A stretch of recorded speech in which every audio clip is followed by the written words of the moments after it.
मोर प्रिय पाठक वृंद आपण मान अनुरोध क्रमे मु आज कालीजाई कविता को बुझेबा को जाउछि। कालीजाई कविताटी लिखिछंती गोदावरीश मिश्र। गोदावरीश मिश्र से सत्यवादी गोष्ठीर साहित्यिक पंडित थिले। से पुरी जिल्लार बाणपुर रे जन्म ग्रहण करथिले। साहित्य व्यतीत शिक्षकता, समाज सेवा, राजनीति प्रभृति क्षेत्र में पारदर्शिता लाभ करथिबा कवि ओडिशा रे पुण्यतीर्थ गोदावरी नाम रे सुविदित। से एकाधारे थिले कवि, प्राबंधिक, गाल्पिक, औपन्यासिक और नाट्यकार। कलिका, किशलय और आलेखिका प्रभृति कविंकर अमूल्य सृष्टि। कालीजाई कविताटी कविंकर आलेखिका ग्रंथरु गृहीत। यह हेउछि एक गाथा कविता। शाशु घर को जाउतबा प्रति ओडिया घर झीर अकृत्रिम आखिर लुह भली ए कविताटीर आवेग अत्यंत प्राणस्पर्शी और आवेगमय होइछि।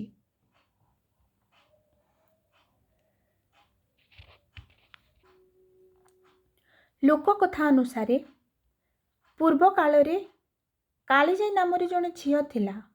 बहुत पूर्व काल रे तांको घर थिला बाणपुर। से बाहा होइथिला चिलिकार मध्यवर्ती गोटे द्वीप पारिकुद बोली गोटे द्वीप रे से ता बाहागर होइथिला। आउ ता बापा ताकू ता सासु घर को नहीं बाटरे गला बेले ता सहित दुर्घटना घटिथिला। आउ से झीटी को एबे कालीजाई मंदिर रे से झीटी को कालीजाई रूप रे आमे जाको पूजा करूछु। माँ काली रूप रे जाको पूजा करूछु। सी हेउछि से कालीजाई बोली लोकंक कथा अनुसार सेटा होछि गोटे लोक कथा, गोटे किंबदंती। सेटा को कवि खूब सुंदर भाव रे वर्णना करिसंती। जोटा कि एबे गोटे टूरिस्ट प्लेस पालटिछि। चिलिका भितरे अच्छी आमे समस्ते जानिछु कालीजाई मंदिर, समस्ते जाइछु भी। तो आज आमे से कालीजाई से झीर कथा सेटा पढ़िबा। कालीजाई भल करी ना बुहारे नाउरी झील को माडुछि डर। गड़े गड़ लोके चाही बसिथिबे झील जीव शाशु घर। भल करी ना बाहुची नाउरी तलेई करिछि ठिया। मामू भणजार कणरू आसिलु बही सुलु सुलु बा। एठारी झीर बापा ताकू कहउचंती, नाउरिया को कहउचंती भल करी ना बुहारे नाउरी झील को माडुछि डर। कहीं ना झील आगरू केबे डंगारे बसिनी। ए कवितार जहाँ जना पड़ुछि झील आगरू केबे डंगारे बसिनी। तांको घर बाणपुर, तांको घर बाणपुर आउ से पारिकुदरे ता बाहागर होइछि। सेथिपय से माने मझी समुद्र मझी को ताकू जिबार अछि। सेथिपय से माने नौकार आश्रा नैछंती। डंगा साहाय्य रे सीए जाउछि, ता बापांको सहित जाउछि। आ ताकू कालीजाई को ताकू बहुत डर माडुछि। तो ता बापा नाउरिया को कहिसंती भल करी ना बुहा। ना माने डंगा, डंगा को भल करी बुही किने मो झील को डर माडुछि। गड़े गड़ लोके चाही बसिथिबे झील जीव शाशु घर। तांको शाशु घरे समस्ते ता बाट चाही बसिथिबे, ता बाट जगी बसिथिबे। ताकू भल करी डंगा को भल करी बुही किने मो झील को डर माडुछि कहले। भल करी ना बाहुची नाउरी तले करिथिडिया। नाउरी जे डंगा को चढ़लाए से होची नाउरी। तो नाउरी भल करी ना बाहुची आराम रे से नौची से तले करिछि ठिया। मामू भणजा गोटे पहाड़र ना मामू भणजा। मामू भणजार कणरू आसिलो बही सुलु सुलु बा। मामू भणजा पर्वतर कोणरू सुंदर भावरे पवन बही आसुछि। आउ नाउरियाटी भी बढ़िया भावरे भल करी डंगा को बाही चलीछि। दिन 10 घड़ी हेलानिटी आसी खरा मारी चाई चाई। 5 कोश बाट जीवाकू अछिलो बेल तो पाइब नाही। दिन 10 घड़ी माने अपराह्नर 2टा समय। दिनरू आमे जदि हिसाब करबा दिनरू 10 घंटा ताहले सेटा को अपराह्नर 2टा टाइम हेबो। ଖରା ଖୁବ୍ ଜୋରରେ ଚାଇଁ ଚାଇଁ ଖରା ବାଜୁଛି। 5 କୋଶ ବାଟ ଯିବାକୁ ଅଛି ଲୋ। 5 କୋଶ ବାଟ ମାନେ 19 କିଲୋମିଟର, ଯାହାକି ବାଣପୁରରୁ ପାରିକୁଦକୁ 19 କିଲୋମିଟର ହିଁ ଲାଗିଥାଏ। ତ ଆହୁରି ବହୁତ ଦୂର ଅଛି, ଆହୁରି 5 କୋଶ ବାଟ ଅଛି। ଏତିକି ସମୟ ଆମ ପାଖରେ ନାହିଁ। ନାଉରୀ ବାପୁଡ଼ା କାତ ମାରୁଅଛି, ଉଦାସୀ ଗାଉଛି ଗୀତ। ନା ଉଡ଼ିଯାଇ ପବନ ପ୍ରାଇଲୋ, ଜଣା ନ ପଡ଼ଇ ବାଟ। ନାଉରୀ ବାପୁଡ଼ା କାତ ମାରୁଅଛି, ନାଉରୀ କାତ ମାରୁଛି ଆଉ ଉଦାସରେ ସେ ଗୀତ ଗାଉଛି। ଆମେ ଯେତେବେଳେ ଆମକୁ ଖାଲି ଟାଇମ୍ ମିଳେ, କ୍ଳାନ୍ତ ସମୟରେ ଆମେ କ'ଣ କରୁ, କିଛି ଗୀତ ଗାଇକି ଆମ ମନକୁ ଠିକ୍ ରଖୁ। ତ ନାଉରୀ ବାପୁଡ଼ା ସେ ଗୀତ ଗାଇ ଗାଇକି ଯାଉଛି, ନୌକା ଚଲଉଛି। ନା ପବନ ପ୍ରାୟ ଯାଉଛି, ମାନେ ଖୁବ୍ ଜୋରରେ ତା ନୌକାକୁ ଗୀତ ଗାଇ ଗାଇକି ସେ ବୁହେଇ ବୁହେଇକି କାତ ମାରିକି ନଉଛି। ମା ଭଉଣୀକୁ ସାଥୀ ସଙ୍ଗାତଙ୍କୁ, ଝିଅ ଯେ ଆସିଛି ଛାଡ଼ି। ନାଁରେ ବସି ସେ ତାଙ୍କରି କଥାଲୋ, ହୁଏ ନିରନ୍ତର ଭାଳି।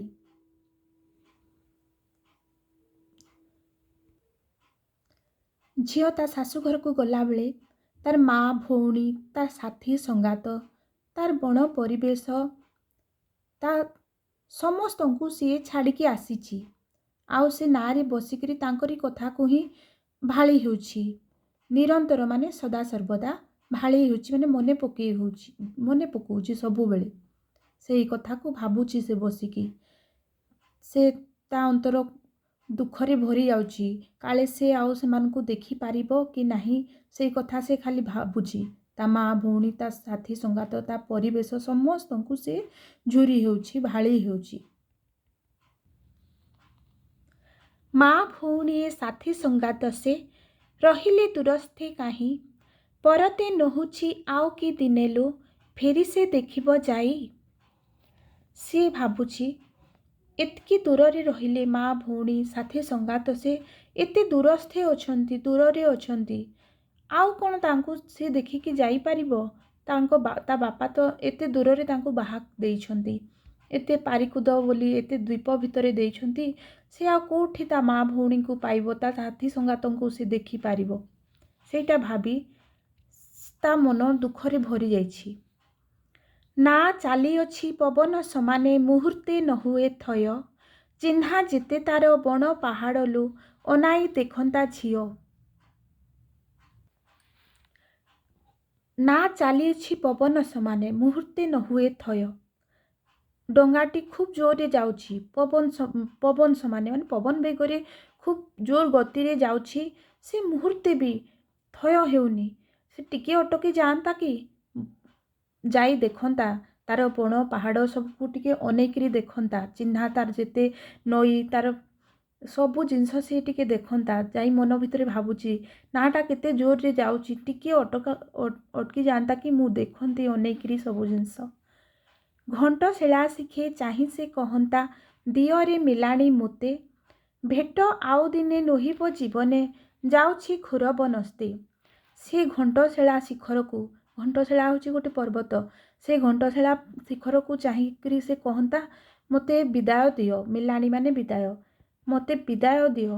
ଆଉ ଦିନେ ଭେଟ ହେବା କି ନହେବା ଏଇ ଜୀବନେ, ମୁଁ ଘୋର ବନସ୍ତକୁ ଯାଉଛି। ମୁଁ ଯାଉଛି ଖୁବ୍ ଦୂରକୁ, ସେଥିପାଇଁ ମୋତେ ବିଦାୟ ଦିଅନ୍ତା ବୋଲି ସେ କହନ୍ତା।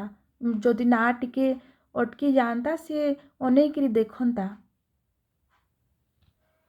କାରଣ ଘଣ୍ଟଶିଳା ପାହାଡ଼ ତାର ଅତି ନିଜର, ତାର ଅତି ପରିଚିତ ତାଙ୍କ ପାଖର। ତ ସିଏ ଭୋରରୁ ଯେହେତୁ ବାହାରି ପଡ଼ିଛି ଶାଶୁଘରକୁ, ସେ ତାକୁ ଭଲ କରି ଦେଖିନି, ତା ସହିତ ବିଦାୟ ବି ନେଇନି। ସେଥିପାଇଁ ସେ ଘଣ୍ଟଶିଳା ଶିଖରକୁ ଚାହିଁକି କହୁଛି, ମୋତେ ବିଦାୟ ଦିଅ ବୋଲି। ଶାଳିଆ ନଈ ତା ନିତିଦିନ ସାଥୀ, ସୁଖେ ବୁଲୁଥାଇ କୂଳେ। ବେଳେ ଶୁଏ ତାର ସ୍ନାହାନ ସାରିଲୋ, ହସି ଲେଉଟଇ ଘରେ। ଏଇ ଶାଳିଆ ନଈ ହେଉଛି ତାର ନିତିଦିନର ସାଥୀ, ତାର ସବୁବେଳ ସାଥୀ। ସବୁଦିନ ସିଏ ଭୋରରୁ ସେ ଶାଳିଆ ନଈକୁ ଯାଏ। ସେଇଠି ହିଁ ସେ ତାର ସାଙ୍ଗସାଥି ସହିତ ସେଇଠି ଖେଳେ ବୁଲେ। ଆଉ ସେ ସ୍ନାନ ସାରିକି ସେ ହସିକି ଘରକୁ ଆସି ଏ ଶାଳିଆ ନଈ ତାର ଅତି ନିଜର। କାଳି ଅନ୍ଧାରୁ ସେ ଚାଲି ଯେ ଅଇଲା ଦେଖି ତ ନାହିଁଛି ତାକୁ, ଭାରି ଖ୍ୟାତ ନଈ ନାଁଟି ତାର ଲୋ ତିନି କୋଡ଼ି କୋଶେ ଡାକୁ। ସେ କାଳି ଅନ୍ଧାରରୁ ଘନ ଅନ୍ଧାରରୁ ସେ ଚାଲି ଆସିଛି।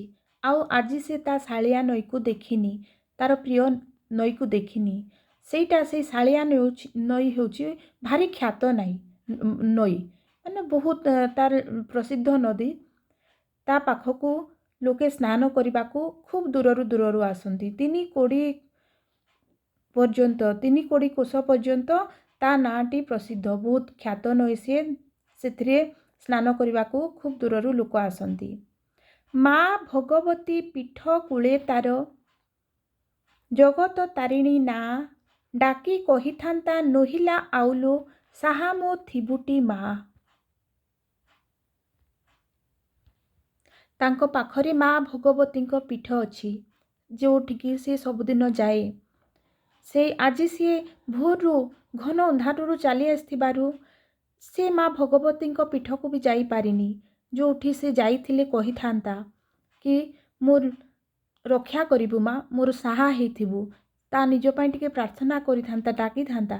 ଆଜି ସିଏ ମା ଭଗବତୀଙ୍କ ପୀଠକୁ ବି ଯାଇପାରିଲାନି। ତା ଶାଳିଆ ନଈ, ତା ପ୍ରିୟ ନଈକୁ ଦେଖା କରିପାରିଲାନି। ତା ଘଣ୍ଟଶିଳା ଶିଖରକୁ ବି ସେ ବିଦାୟ ଦିଅ ବୋଲି କହିପାରିଲାନି। ସେ ତା ଅତି ନିଜର ପରିବେଶ, ନିଜ ଜିନିଷ କିଛି ସେ ଆଉ ଦେଖିପାରିନି। ସେ ଭୋରରୁ ଯେହେତୁ ଚାଲି ଆସିଛି। ନା ଆସି ହେଲା ଦଣ୍ଡକ ଭିତରେ ଚଢ଼େଇ ହଗାର ତଳେ, ଘଣ୍ଟଶିଳା ଆଉ ନଦୀ ସେ ଲୁଚିଲୋ ରହିଲା ଶାଳିଆ ଦୂରେ। ନା ଆସି ହେଲା ଦଣ୍ଡକ ଭିତରେ ଚଢ଼େଇ ହଗାର ତଳେ, ଘଣ୍ଟଶିଳା ଆଉ ନଦୀ ସେ ଲୁଚିଲୋ ରହିଲା ଶାଳିଆ ଦୂରେ। ନା ଆସି ହେଲା ଦଣ୍ଡକ ଭିତରେ ମାନେ ମୁହୂର୍ତ୍ତକ ମଧ୍ୟରେ ଚଢ଼େଇ ହଗା ପର୍ବତ ତଳକୁ ଆସିଲା। ଏଇ ଚିଲିକା ଭିତରେ ଅଛି ଚଢ଼େଇ ହଗା ପର୍ବତ, ଘଣ୍ଟଶିଳା ପର୍ବତ। ଚଢ଼େଇ ହଗା ମାନେ ସେଇଠି କ'ଣ ଚଢ଼େଇ ମାନେ ସବୁ ମଳତ୍ୟାଗ କରିଥାନ୍ତି। ଆଉ ସେଇ ପାହାଡ଼ଟା ଧଳା ହେଇଯାଇଛି, ସେଥିପାଇଁ ତାର ନାଁ ଚଢ଼େଇ ହଗା ପର୍ବତ।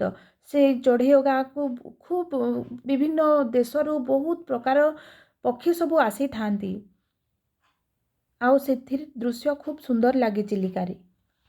ତ ନା ଆସି ହେଲା ଦଣ୍ଡକ ଭିତରେ, ଖୁବ୍ ମୁହୂର୍ତ୍ତକ ଭିତରେ ଚଢ଼େଇ ହଗା ପର୍ବତର ତଳକୁ ନା ଆସିଗଲା, ଯେଉଁଠିକି ତାର ସେ ଆଉ ତାର ଅତି ପରିଚିତ ଘଣ୍ଟଶିଳା ପର୍ବତ ଆଉ ସେ ଦେଖିପାରିଲାନି। ସବୁ ଧୀରେ ଧୀରେ ପଛକୁ ଯାଉଛନ୍ତି, ପଛକୁ ଚାଲି ଯାଉଛନ୍ତି। ଆଉ ନା ଆଗକୁ ବଢ଼ି ଚାଲିଛି। ଘଣ୍ଟଶିଳା ଆଉ ଲୁଚି ଯାଇଛି, ଆଉ ଶାଳିଆ ନଈ ବି ଖୁବ୍ ଦୂରରେ ରହିଯାଇଛି। ଆଉ ନା ଖୁବ୍ ମୁହୂର୍ତ୍ତକ ଭିତରେ ବହୁତ ଆଗକୁ ଚାଲିଯାଇଛି। ସେ ଚଢ଼େଇ ହଗା ପର୍ବତ ତଳକୁ ଆସିଛି। ଚାହୁଁ ଚାହୁଁ ଆସି ପହଞ୍ଚିଲା ନା ମଝି ଚିଲିକାରେ ପୁଣି, ଝିଅର ଆଖିରୁ ଝରଇ ଲୁହଲୋ ତିନ୍ତେ ପିନ୍ଧା ଛିଟ କାନି। ଚାହୁଁ ଚାହୁଁ ଆସି ପହଞ୍ଚିଲା ନା ମଝି ଚିଲିକାରେ ପୁଣି। ଦେଖୁ ଦେଖୁ ମୁହୂର୍ତ୍ତକ ଭିତରେ ପବନ ବେଗରେ ନା ଚାଲି ଆସି ମଝି ଚିଲିକାରେ ପହଞ୍ଚିଲା। ଆଉ ଝିଅର ଆଖିରୁ ଲୁହ ଖାଲି ଝରି ଯାଉଛି। ତାର ପିନ୍ଧା ଛିଟ କାନି ସବୁ ତିନ୍ତି ଯାଉଛି, ମାନେ ଭିଜି ଯାଉଛି। କାଳିଜାଇ ତା ଆଖିର ଲୁହକୁ ତାର ଛିଟ କାନି, ମାନେ ତା ଶାଢ଼ୀର କାନିରେ ସେ ପୋଛୁଛି ତାର ଲୁହକୁ। କାହିଁକି ତାକୁ ବହୁତ କଷ୍ଟ ହେଉଛି ତା ମନରେ। ସେ ଏବେ ଜାଣିସାରିଛି ଯେ ନା ତ ଆସି ସାରିଲାଣି ଚିଲିକା ମଝିକୁ, ସେ ଆଉ ଯାଇପାରିବନି। ତା ଅତି ପରିଚିତ ତା ବଣ, ତା ପାହାଡ଼, ତା ନଈ, ସେ ପାଖକୁ ସେ ଆଉ ଫେରି ପାରିବନି।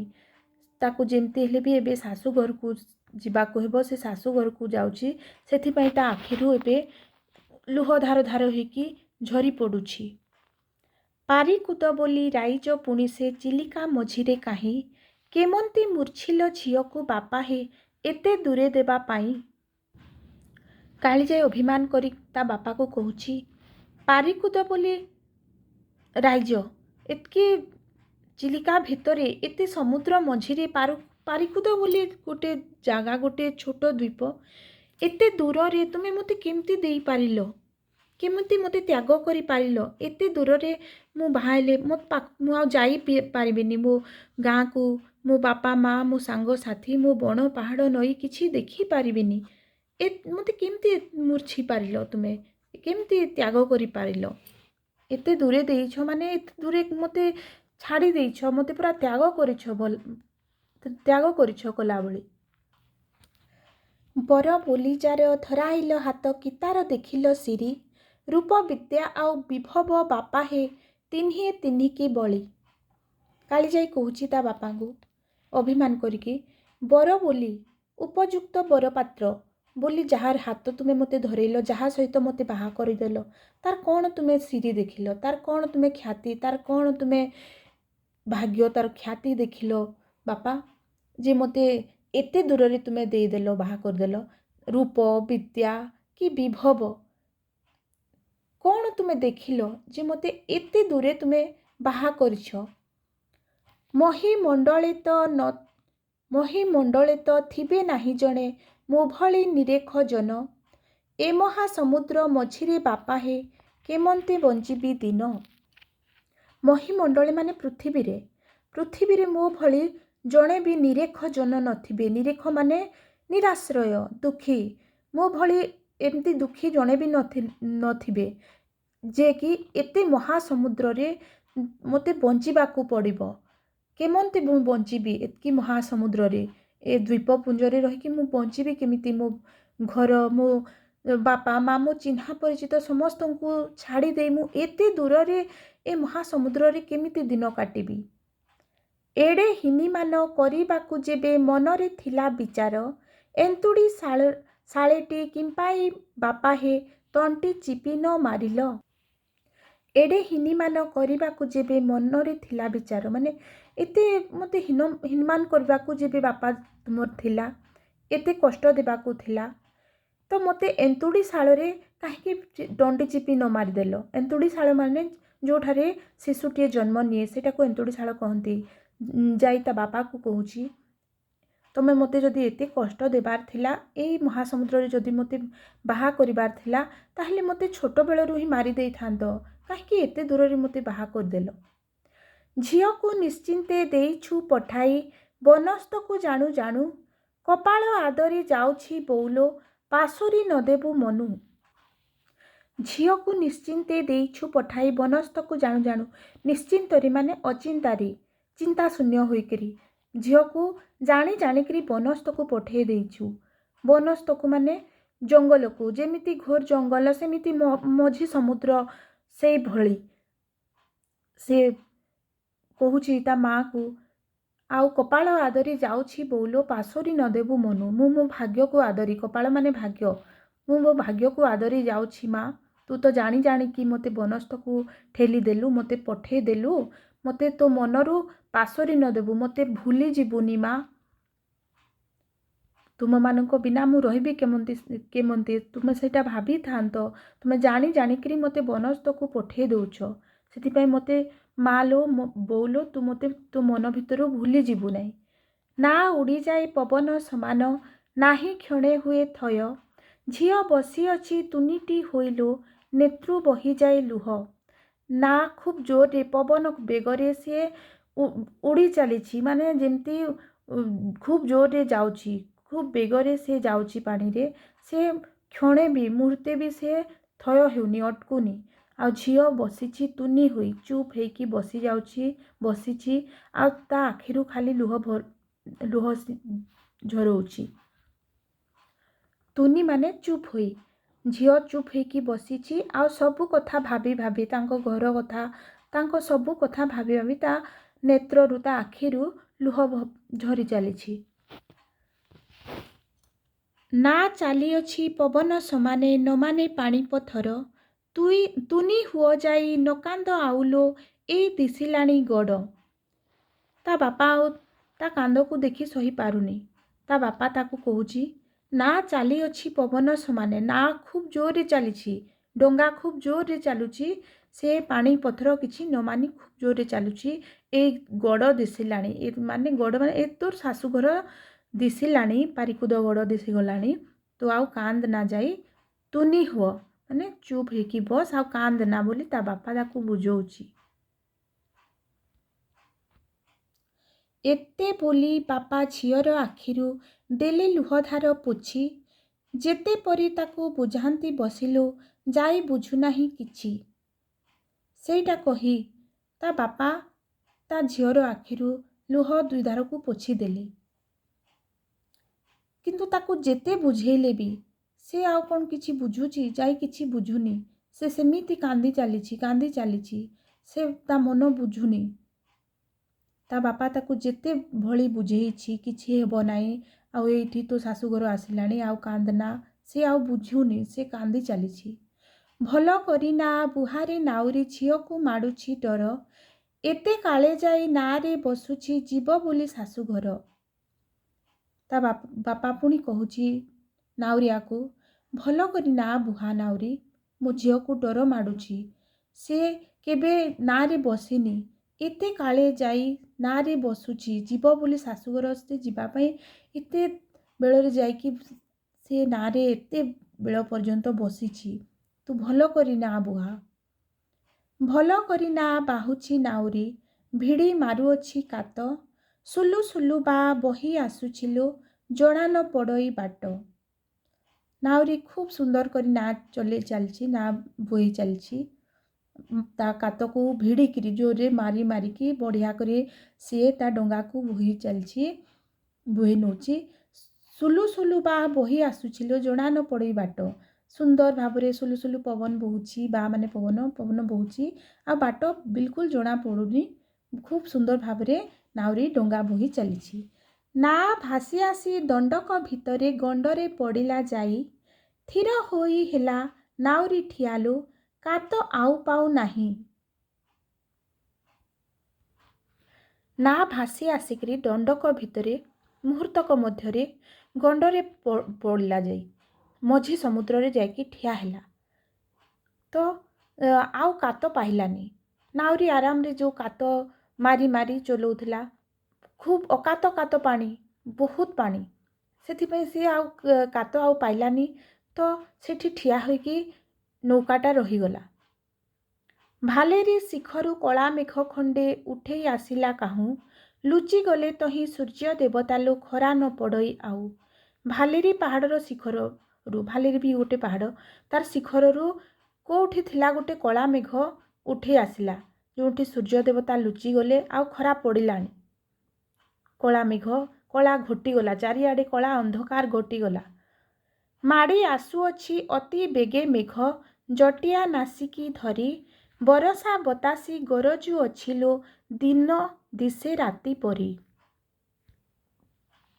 ଜଟିଆ ନାସିକି ପାହାଡ଼, ସେ ପାହାଡ଼ରୁ ଅତି ବେଗରେ ମେଘ ମାଡ଼ି ଆସିଲା। ଆଉ ବର୍ଷା, ଖୁବ୍ ଜୋରରେ ବର୍ଷା, ବତାସ, ସବୁ ବତାସି ସବୁ ମାଡ଼ି ଆସିଲା। ମେଘ ଖୁବ୍ ଜୋରରେ ଗର୍ଜିଲା। ପୁରା କଳା ମେଘ ଚାରିଆଡ଼େ ଢାଙ୍କି ଦେଲା। ଆଉ ଦିନ ଯେମିତି ରାତି ପରି ଦେଖାଗଲା। ପୁରା ଅନ୍ଧକାର ଚାରିଆଡ଼େ ଢାଙ୍କି ଦେଲା। ନା ପଡ଼ିଅଛି ମଝି ଗଣ୍ଡେ ଆସି, ନାଟା ମଝି ଦରିଆରେ ଆସିକି ଯେତେବେଳେ ପଡ଼ିଗଲା, ଯେଉଁଠିକି ହାତୀ ଛତି ବୁଡ଼ିଯିବ, ମାନେ ଅକାତ ଜଳ, ବହୁତ ପାଣି, ସେଠି ହାତୀ ବି ବୁଡ଼ିଯିବ, ଏତେ ପାଣି, ହାତୀ ଛତି ବୁଡ଼ିଯିବ। ଟଳମଳ ହୋଇ ଟଳୁଛି ନାଲୋ, ନାଉରୀର ବଡ଼ ଭୀତି। ନା ଟଳମଳ ହେଲାଣି ନାଉରୀ, ସେଥିପାଇଁ ତାର ବଡ଼ ଭୀତି। ସେ ଭୟ ପ୍ରକାଶ କଲାଣି। ଭୀତି ମାନେ ସେ ଭୟରେ ଥରିଲାଣି।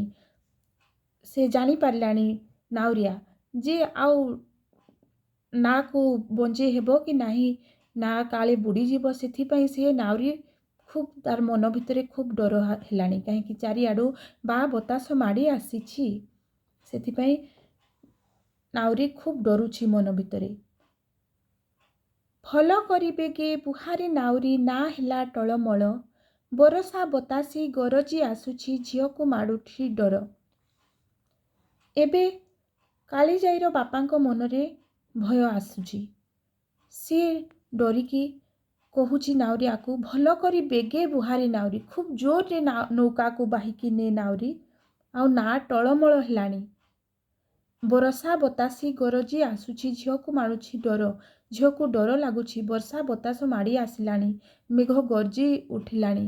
ତୁ ଜଲ୍ଦି କରି ବେଗେ ନେଇକି ଆମକୁ ପହଞ୍ଚା, ଡଙ୍ଗାଟା ଟଳମଳ ହେଲାଣି।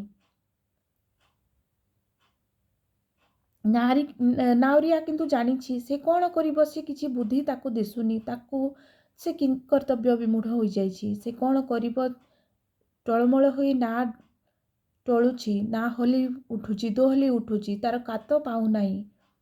ବରଷା ବତାସି ଗରଜି ଆସିଲା, ନା ନୁହେଁ ଥୟ କରି, ଏକା ପବନକେ ପାହାଡ଼େ ଯାଇଲୋ, ପିଟି ହୋଇଗଲା ଚୁରି। ଆଉ କିଛି ଉପାୟ ନଥିଲା। ବର୍ଷା ବତାସ ଯେହେତୁ ମାଡ଼ି ଆସିଲା, ମେଘ ଗର୍ଜି ଉଠିଲା, ଖୁବ୍ ଜୋରରେ ପବନ ଦେଲା, ନା ଆଉ ଥୟ ହେଇକରି ରହିପାରିଲାନି, ନା ଟଳମଳ ହେଲା।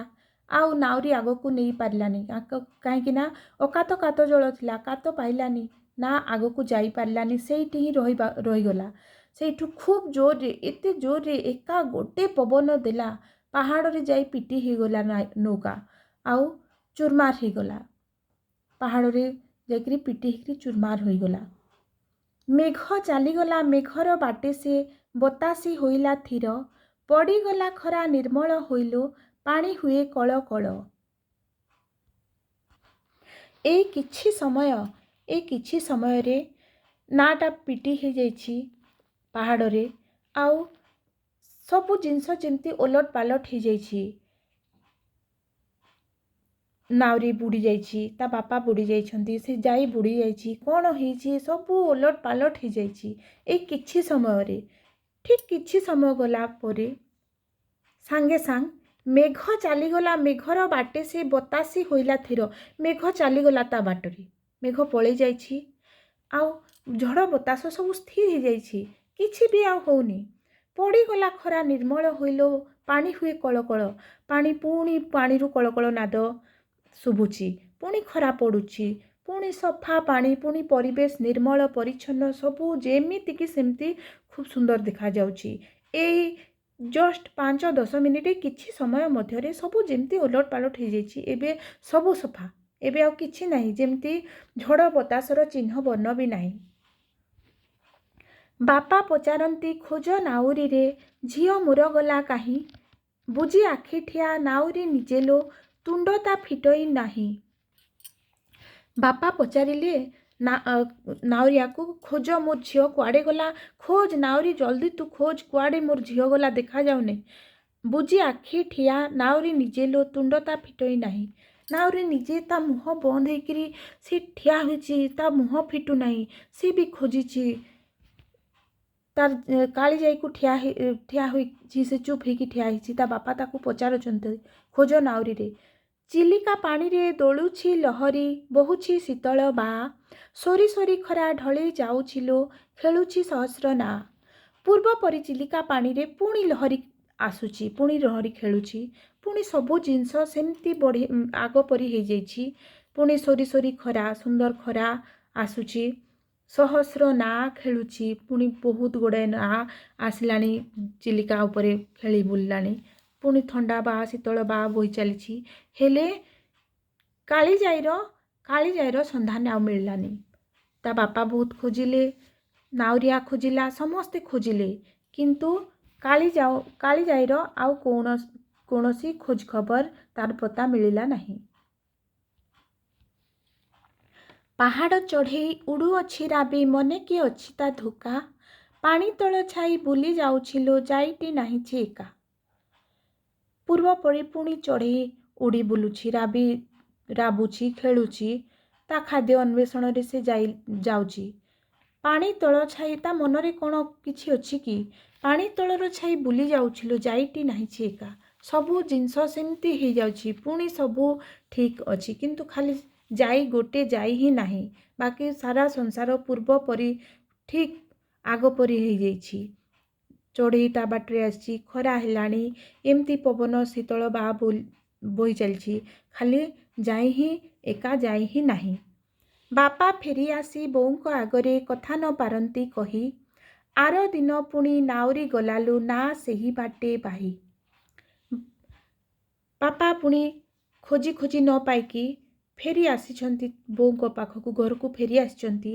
ଆଉ ତାଙ୍କ ଜାଇର ବୋଉ ପାଖରେ ସେ ଆଉ କଥା କିଛି କହିପାରୁନାହାନ୍ତି। ତାଙ୍କୁ ଦୁଃଖରେ ତାଙ୍କୁ ଡରିକି ସେ ତାଙ୍କ ପାଟିରୁ ଆଉ କିଛି ଶବ୍ଦ ବାହାରୁନି, ସେ କିଛି କହିପାରୁନାହାନ୍ତି।